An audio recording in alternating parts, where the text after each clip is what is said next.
Narito ang mga headline news. Noong nakaraang linggo ay nagkaroon ng Thanksgiving, baptism at communion worship sa taong ito. Noong nakaraang Huwebes ay nagkaroon ng Rodriguez Addiction Prevention Evangelism School sa ating simbahan. Ang mensaheng ipinahayag mula sa ating pulpit message nung nakaraang linggo ay Come out of a religious life without assurance mula sa 1 John chapter 5 verse 11 hanggang 13. Magandang araw! Narito ang OLMC News. Noong nakaraang linggo ay nagkaroon ng 2025 Thanksgiving worship sa ating simbahan. Kasabay nito ang baptism at communion worship at ceremony. Ang pagbabautismo ay ginagawa ng ating simbahan 2 beses sa isang taon. Ang sino mang mananampalataya na tumanggap kay Kristo at nagpapatuloy na dumadalo ng pagsamba sa ating simbahan sa loob ng 6 na buwan ay maaari nang tumanggap ng bautismo. At sa seremonyang ito ay tumanggap ng bautismo si Chris Jericho Sarte.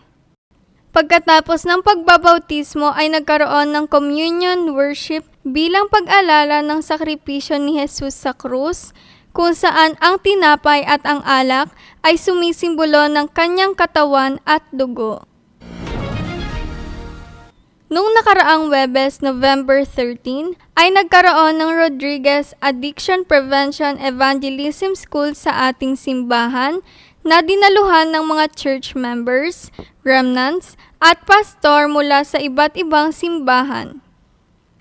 Ang guest speaker sa evangelism school na ito ay si Reverend Cho Hun Soo, kung saan ipinahayag niya ang mensahe ng Evangelism Special Force Remaining Ones.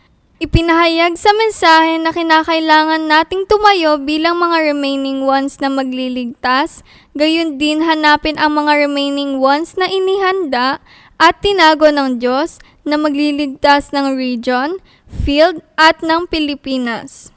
Nawa, patuloy natin ipanalangin ang movement at pagpapatuloy ng Rodriguez Addiction Prevention Evangelism School sa ating simbahan.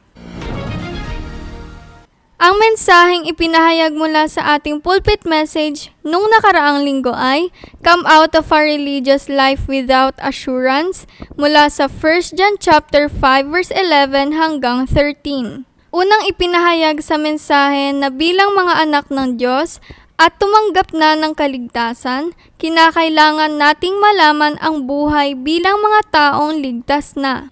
Pangalawa, kinakailangan rin nating malaman ang mga pagpapalang ibinigay ng Diyos sa mga taong tumanggap sa Kanya.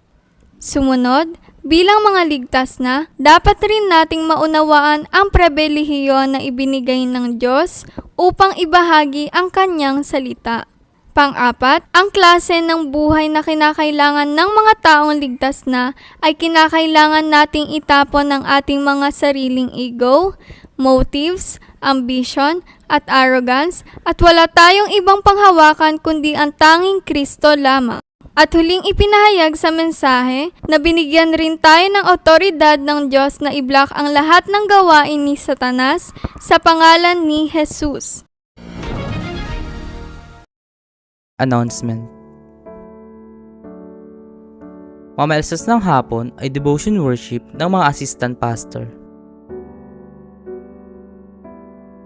Sa November 18, Martes ay dadalo si Missionary Kim ng First Addiction Prevention Minister Conference at ng Infant Kindergarten Minister Conference sa Dokpuyong RUTC. Sa November 24 hanggang November 27, Lunes hanggang Huwebes ay Evangelism Camp sa Lanyera at Santiago. Ang registration fee para sa mga adult ay 1,500 pesos at sa mga remnants naman ay 1,000 pesos. Sa November 31, Linggo, 6:30 ng gabi ay ang huling meeting para sa taong ito ng mga elders at church officers.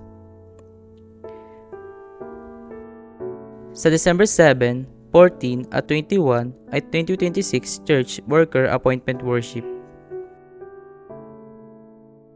Sa December 8, Lunes, ay meeting ng mga Reverend Pastors na kasapi ng General Assembly of Presbyterian Church sa Dito All Nation Church sa Parañaque. Sa December 24 at December 25 ay Christmas worship at program.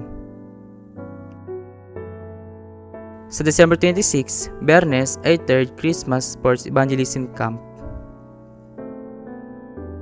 At sa December 31 hanggang January 1 ay End Year at New Year worship at 7/7 Night of Prayer.